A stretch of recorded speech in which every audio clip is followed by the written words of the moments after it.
interview. Hey, real quick, we do want to dive into this Darcey Wier situation. We do got the big homie coming in the space. I want to welcome Killa, big homie, to the space. Thanks for popping in here, man. There we go. That's a party. Now it's a party. Now it's a party. Welcome, dude. I don't know if you've been in spaces before, but just tap in, activate your mic whenever you want to. I've never been in spaces before. Sounding good. Coming through clear. Coming through clear. Bro, we were looking forward to the interview today. Sorry that it kind of had a breakdown, but instead of the rumor mill spinning around, we just wanted to talk to the sources and see what happened. I mean, so what are the rumors? I don't know. Nothing bad, nothing crazy. Just maybe a miscommunication kind of happened, and then also the idea that people might have trying to warn you off of going on to Vetted, possibly. Man, the amount of people who hit me up warning me about going on Vetted is it really is astonishing. I'll say that. Then I go and watch a video. I didn't see his video, so I go watch the video. My people is hitting me up like, man, he got a picture of Big Church, who was Floyd Mayweather's bodyguard, and saying it's you. And then, I never told this gentleman that I met Lue Elizondo, but then he's saying that in the video.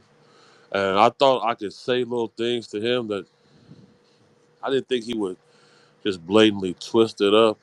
And I can show screenshots of some people in my inbox with their actual pages in my actual phone of a lot of people that people keep mentioning on a lot of these shows.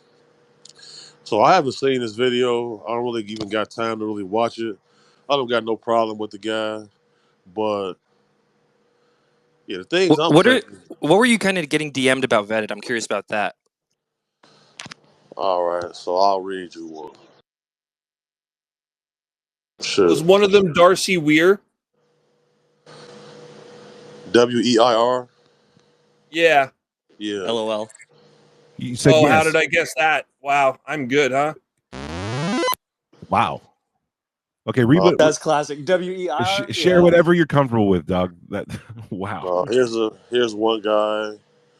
He says, "Hey, bro, FYI, if you go on Vetted podcast, it might not be the friendliest environment. That dude's often trying to discredit people who take the subject seriously.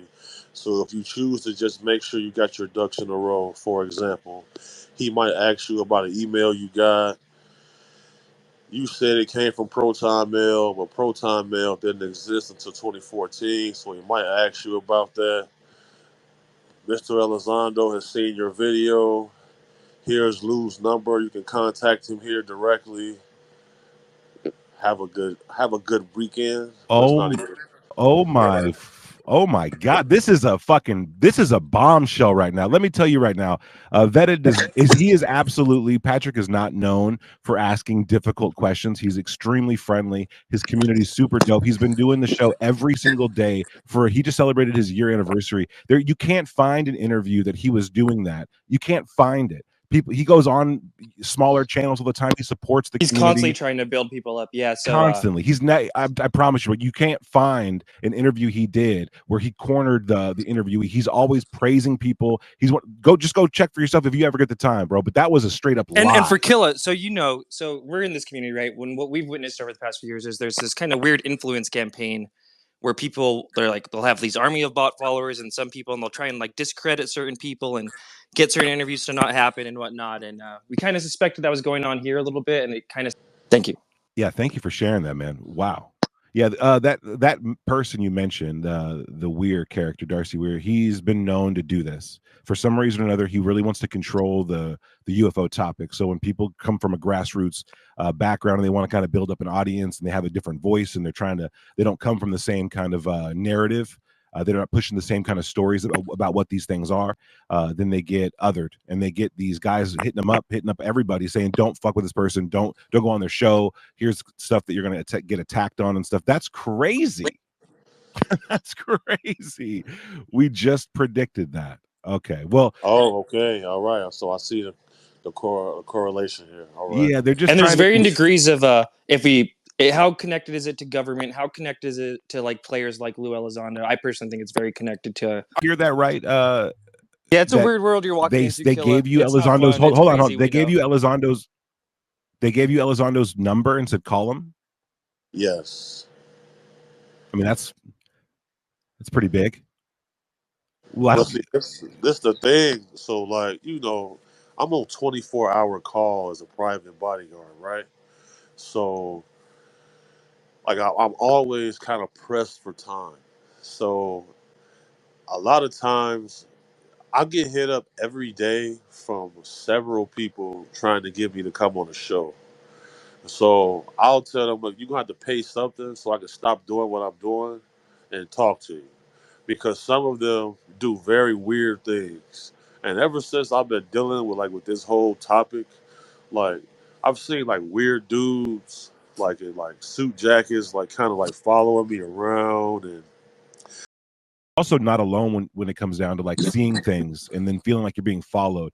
That's a common thing that happens with people who have some status or access or have seen things or been told things. So that's very common. right. But it's really good to hear that you would be willing to go on vetted. I want to give Patrick a chance to ask you anything or chat. Yeah, Please, exactly. Patrick, tap in, man. Well, first of all, it's good to hear from Big Homie for sure, man. Absolutely. And for taking the time to jump into space, right? He just said he's super busy. So I get it. I'm busy as well. And We I all busy. appreciate that. You feel me? Yeah, Yes, man. sir. For sure. And I appreciate you jumping in, man. Absolutely. Yeah, man, I think there was just a lot of misunderstanding. I thought I treated you with a lot of respect in our messages, and I was pretty, upfront with everything. And I admit that I got that picture wrong. And as soon as you told me, I owned up to it immediately. Right. Fact. I didn't back away. I didn't try to make excuses. I owned up. And yeah, man, I would still love for you to come on the show so you could talk. Right. That's what my message said. All for freedom of speech and come on and say whatever you want. I'm a little disappointed that a lot of those people sent you a lot of those messages, but honestly, it's good to get confirmation that that's happening and from who and to what extent. And, I appreciate you being honest about that.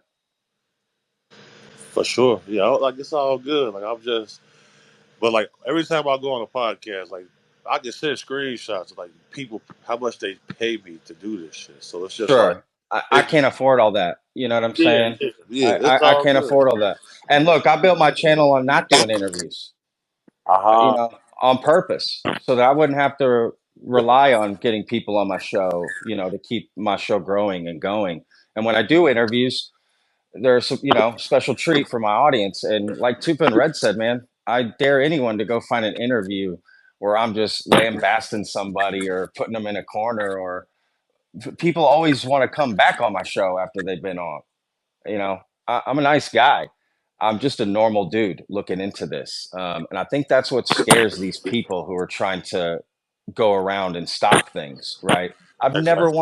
I've never once sent a message like that to somebody like, hey man, watch out for this guy and don't do this. And like, I mean, that's just crazy. Like, It's so weird, and you have to ask yourself, why are people trying to change your perspective? Like, it's up for you to decide, right? I just want to say. exactly. I totally agree. Anyone have 100%, any brother. interference? So I gotta get out of here in a second, but I do want to say this. Thank you for everybody who's reached out in the DM, showing support, giving me advice on how to navigate through this little world. Shout out to Vetted, shout out to Tupacabra, shout out to everybody. Hey, no, Thank you, good man. job for y'all Thank you, man. holding these spaces, Tupa, Red. Y'all were the ones that held the space for Digby and I that worked all that out, right? Like, Right? They want to say we're hell, drama, bro. but we're diffusing the Oh, drama. We're bringing peace here. absolutely, dude. And that's what just happened, right? Like, dude, I'm speechless right now, y'all. Fucking speechless, bro. I don't know. I got chills from So Luis Elizondo is potentially directly coming after me to bring down Vetted through Darcey Wier and these other people. Is this a joke? And did you hear the lie, the straight fucking lie that they said, bro? What he read out has never happened. It has never happened. Of course, dude. This is what that I expected. But I honestly did not expect the Luis Elizondo phone number. That was very like pinpoint information too. It was like they're gonna very know about pinpoint. this, Yep. this Correct. thing and this thing. It's like, how did they know about those things? Let me like, tell you real quick. This is the most problematic part about what I just heard. the lack of respect for someone like Big Homie, that they could come in and manipulate him like this, feed him a bunch of lies. The 100%. lack of respect.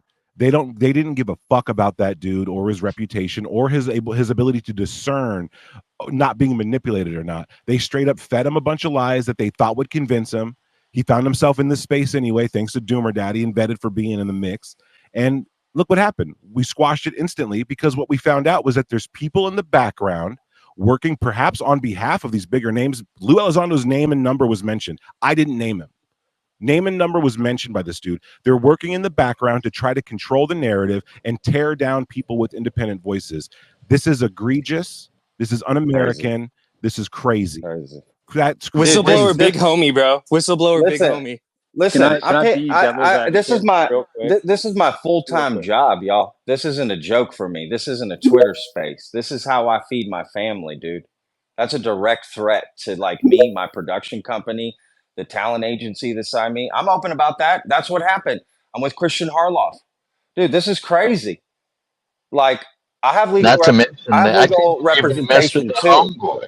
Well, I have legal representation too, man. Like, this is no joke. I do Well, not also take vetted, this lightly. considered too the two I'm copyright pissed. strikes you I'm got pissed right right now. before this, right? You got two That copyright strikes. KMF knew about, Yep. right? The one. And Project Unity just got demonetized off some copyright stuff right before the book Oh, dude, rollout. my I'm livid. my I'm Twitter livid account right now. was taken down. Explain This is Patrick. It's I think yeah. Process this a little bit because you have cause for recourse here. That was sabotage, pure and simple, based on lies and slander. And if I promise you, Big Homie's getting blown up right now, dude. They're in his DMs right the fuck now. And so, Yo, I've been known to do that.